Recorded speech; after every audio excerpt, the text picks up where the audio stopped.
అవకాశం వచ్చినప్పుడే రాజకీయ నాయకులు దాన్ని సక్రమంగా వాడుకుంటే ప్రయోజనం ఉంటుంది. కానీ దాన్ని వాడుకోలేకపోతే గనక మొదటికే మోసం ఉంటుంది. ఆంధ్రప్రదేశ్లో మాజీ ముఖ్యమంత్రి వైఎస్ఆర్సీపీ పార్టీ అధినేత జగన్మోహన్ రెడ్డి గారు అధికారం కోల్పోయి దాదాపుగా 10 నెలలు టైం అవుతుంది. కూటమి అధికారంలోకి వచ్చి 10 నెలలు అవుతున్నప్పటికీ కూటమి నేతల ఆరోపణలు, కూటమి నేతల పరిపాలనను దృష్టిలో పెట్టుకొని జగన్మోహన్ రెడ్డి గారు తన కార్యాచరణ ఎప్పటికప్పుడు పర్ఫెక్ట్గా ముందుకు అడుగులు వేయగలుగుతున్నారా, లేదంటే ఇంకా అదే ట్రాన్స్లో ఉన్నారా అంటే కొద్దో గొప్ప 50-50 అని చెప్పవచ్చు. ఓ 50% జగన్మోహన్ రెడ్డి గారి అడుగులు ఇంకా పర్ఫెక్ట్గా లేవు అని మాత్రం కుండబద్దలు కొట్టి చెప్పవచ్చు. క్షేత్రస్థాయిలోకి ఆయన అడుగు పెట్టలేదు. ఇంకా ఆయన సమయం ఇస్తూనే పోతున్నారు సర్కార్కు. ఇక అదేగాక ఆంధ్రప్రదేశ్లో మరీ ముఖ్యంగా బీజేపీ పార్టీ అంటే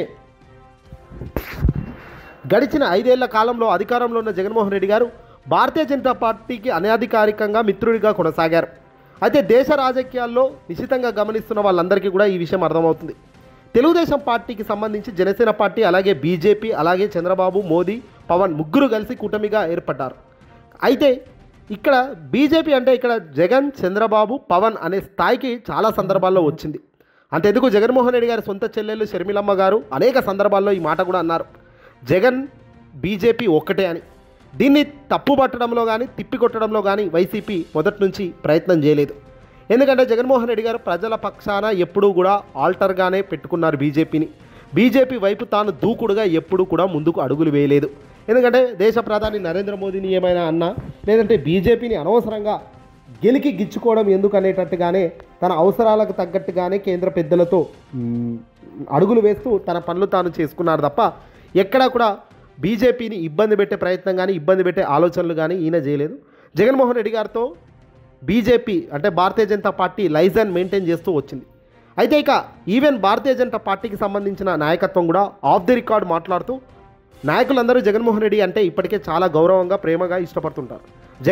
వైఎస్ రాజశేఖర రెడ్డి గారి పుత్రరత్నమైన జగన్మోహన్ రెడ్డి గారు తన రాజకీయ అనుభవం ఏమీ లేకపోయినప్పటికీ తక్కువ సమయంలోనే చాలా సుదీర్ఘమైన హైట్స్ చేరుకోవడం, జగన్మోహన్ రెడ్డి గారు అంటే ఒక మార్క్ని క్రియేట్ చేయగలగడం బీజేపీలో ఉన్న పెద్దలకు కూడా ఇష్టం. అయితే ఇక్కడ జగన్మోహన్ రెడ్డి గారు ఇండిపెండెంట్గా తన ఓటు బ్యాంకు వైసీపీకి బలంగా ఉంది.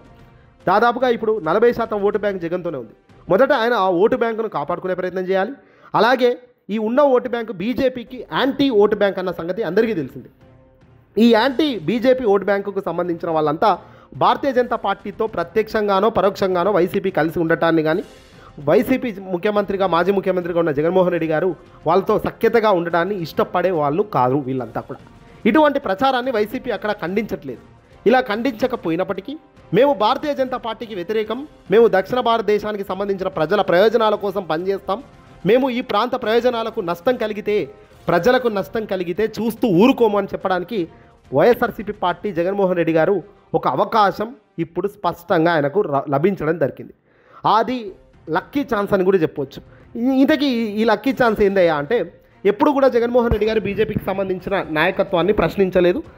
అంటే ప్రజల పక్షాన ఆయన పోరాడతారు కానీ ప్రజలకు ఇబ్బంది కలుగుతుంది, ప్రజలకు నష్టం వస్తుందంటే మాత్రం ఖచ్చితంగా దక్షిణ భారతదేశానికి సంబంధించిన ఈ బీజేపీకి సంబంధించిన పార్టీ విధి విధానాలను ఖండించాలి. అలా ఖండించాలంటే ఇప్పటిదాకా జగన్మోహన్ రెడ్డి గారికి టైట్ ఆప్షన్ ఎప్పుడూ రాలేదు. కానీ ఇప్పుడు ఒక లక్కీ ఛాన్స్ అయితే వచ్చింది వీళ్ళను ఎండగట్టడానికి. ఆ అవకాశం, ఆ లక్కీ ఛాన్స్ ఏందయ్యా అంటే తమిళనాడులో స్టాలిన్ ఏర్పాటు చేసే ఆల్ మీటింగ్ పార్టీకి వెళ్ళడం. తమిళనాడులో స్టాలిన్ గారి నేతృత్వంలోనే జరిగే ఈ ఆల్ పార్టీ మీటింగ్కి వెళ్తే ఖచ్చితంగా భారతీయ జనతా పార్టీ పైన ఫైట్ చేయడానికి మేము కూడా సిద్ధంగా ఉన్నాము, సిద్ధంగా అనేటట్టుగా వాళ్ళకు ఒక సంకేతం వెళ్తుంది. భారతీయ జనతా పార్టీ తీసుకునే నిర్ణయం మా ప్రాంతానికి దక్షిణ భారతదేశానికి నష్టం కలిగిస్తుంటే దానిపైన పోరాటంలో వెనకడుగు వెయ్యం, మేము ఎవరికి భయపడే వాళ్ళం కాదు అని చెప్తుంటారు కదా, ఎవరికి వెనకడుగు వేసే వాళ్ళం కాదు అని చెప్తుంటారు. కాబట్టి అది నిరూపించుకునేటట్టు అవుతుంది.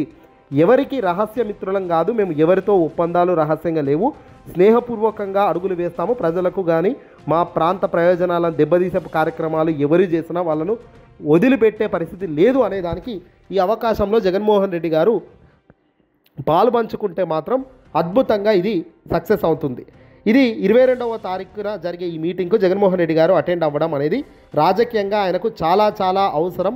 ఆ అవసరాన్ని వైఎస్ఆర్ కాంగ్రెస్ పార్టీకి సంబంధించిన జగన్మోహన్ రెడ్డి గారు గుర్తిస్తున్నారో లేదో అనే దానిపై ఇప్పుడు పెద్ద ఎత్తున చర్చ జరుగుతుంది.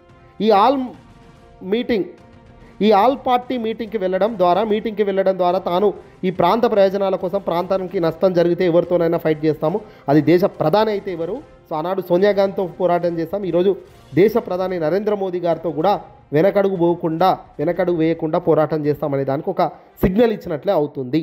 భారతీయ జాతి పార్టీ అంటే ఎవరు? చంద్రబాబు, జగన్, పవన్ కాదు. దాంట్లో లేదు, జగన్ లేడు అనే తట్టుగా నిరూపించుకునేందుకు ఒక అవకాశం ఇదే గొప్ప అవకాశాన్ని మరి వైసీపీకి సంబంధించిన మాజీ ముఖ్యమంత్రి జగన్ ఈ లక్కీ ఛాన్స్ను ఉపయోగించుకుంటారా లేదా ఖచ్చితంగా సైలెంట్గా ఉంటారా? ఇలా కనుక సైలెంట్గా ఉంటే మళ్ళీ వీళ్ళంతా ఒకటే అనేది కూటమి మళ్ళీ ప్రజల్లోకి తీసుకెళ్తుంది. ఇది రాబోయే కాలంలో వైసీపీ ఓటు బ్యాంకు కూడా నష్టం కలిగించే అవసరం. పైగా కాంగ్రెస్ వైఎస్ఆర్సీపీ పార్టీ అంటే ఇప్పటికే శత్రుత్వాన్ని మెయింటైన్ చేస్తూ వస్తుంది. కాంగ్రెస్ పార్టీ అంటే ఆంధ్రప్రదేశ్ ప్రజల పాలిట విలన్గా చూస్తూ జగన్మోహన్ రెడ్డి గారు కూడా అనేక సందర్భాల్లో ఈయన చాలా గట్టిగానే కాంగ్రెస్పై విరుచుకుపడుతున్నారు, కాంగ్రెస్ని ఏరి పారేస్తున్నారు. జగన్మోహన్ రెడ్డి గారు స్టాలిన్ దగ్గరికి వెళ్ళడం అంటే, ఈ మీటింగ్కి అటెండ్ అవ్వడం అంటే పెద్ద ఇబ్బంది కూడా కాదు. ఎందుకంటే ఇది కాంగ్రెస్ పార్టీ ఆర్గనైజ్ చేస్తున్న మీటింగ్ కాదు, స్టాలిన్ ఆర్గనైజ్ చేస్తున్న మీటింగ్. నేను ఇంతకు ముందు ఇక వైఎస్ఆర్సీపీ పార్టీకి సంబంధించే ఇతర రాజకీయ పార్టీలు దేశంలో లేవు అని చెప్పా. ఉన్నాయి అని చెప్పుకోవాల్సిన పరిస్థితి వస్తే అందులో మొదటి పార్టీగా స్టాలిన్ పార్టీ డిఎంకే ఉంటుంది. ఎందుకంటే డిఎంకే కాస్త లైసెన్స్ మెయింటైన్ చేస్తూ ఉంటుంది. జగన్మోహన్ రెడ్డి గారితో డిఎంకేతో లైసెన్స్ మెయింటైన్ చేస్తున్నారా, లేదంటే వీళ్ళిద్దరూ ఉద్దేశపూర్వకంగానే దూరంగా ఉంటూ దగ్గరగా రాజకీయాలను మానిటర్ చేస్తున్నారా అనేటట్టుగా ఉంది. జగన్మోహన్ రెడ్డి గారు కాస్త మిగతా రాజకీయ పార్టీలకు దగ్గర అవుతారా, లేదంటే 4 పార్టీలతో కలిసి ఫైట్ చేసేందుకు ప్రాక్టికల్గా ఆలోచిస్తూ ఆయన అడుగులు వేస్తారా అనేది చూడాల్సిన అవసరం ఉంది. రేపొద్దున కష్టం వచ్చినా, రేపొద్దున ఇబ్బంది వచ్చినా, జగన్మోహన్ రెడ్డి గారిని కూటమి సర్కార్ ఏమైనా ఇబ్బంది పెట్టినా వైఎస్ఆర్సీపీ పార్టీ వెనకాల ఉండేందుకు 4 పార్టీలు 5 పార్టీలు ఉంటే దాని బలం మరింత పెరుగుతుందనే ఒకే ఒక దృక్పథంతోనే మేము ఈ మాటలు చెప్తున్నాం. ఈ నెల 22కు ఆ మీటింగ్ జరగబోతుంది. మరి జగన్మోహన్ రెడ్డి గారు వెళ్తారా లేదా అన్నది రాజకీయంగా ఇప్పుడు చాలా కీలకమైన ఘట్టంగా తెలుస్తుంది. అటెండ్ అవ్వకపోతే ఇది చాలా ఇబ్బంది కలిగించే పరిణామం మారబోతుంది. కాబట్టి జగన్మోహన్ రెడ్డి గారు చెన్నైలో జరిగే ఈ స్టాలిన్ పెట్టిన మీటింగ్కు ఈ లక్కీ ఛాన్స్గా వాడుకుంటూ తాను అడుగులు వేయగలిగితే అంతకన్నా గొప్ప విషయం మరొకటి లేదు. తద్వారా మోదీని ఇబ్బంది పెట్టినట్టు అవుతుంది. ఎందుకంటే మొన్న జగన్మోహన్ రెడ్డి గారిని ఎన్నికల్లో వీళ్ళందరూ కలిసి ఓడించారు. ఇది గుర్తుపెట్టుకోవాల్సిన అవసరం ఉంది. ఖచ్చితంగా ముగ్గురు కలిసి ప్రజలకు ఏం అభ్యర్థి మాటలు చెప్పారో, ఎన్నికల ప్రచారంలో మోదీ స్వయానా వచ్చి ఏం చెప్పారో ఎండగట్టాల్సిన అవసరం ఉంది. ప్రజలు ఇబ్బంది పడుతున్నప్పుడు జగన్మోహన్ రెడ్డి గారు ఇప్పటికి కూడా బయటకు వచ్చి వాళ్ళని ఒక మాట అనకుండా ఉంటే కనుక అది చాలా ఇబ్బందికరమైన అంశం అవుతుంది. ప్రజలు కూడా దీన్ని క్షమించరు అనేది కూడా క్లియర్గా తెలుస్తుంది. మరి ఖచ్చితంగా జగన్మోహన్ రెడ్డి గారు హాజరవుతారని అయితే చాలామంది అయితే ఇప్పటికీ అనుకుంటున్నారు. చూడాల్సిన అవసరం ఉంది.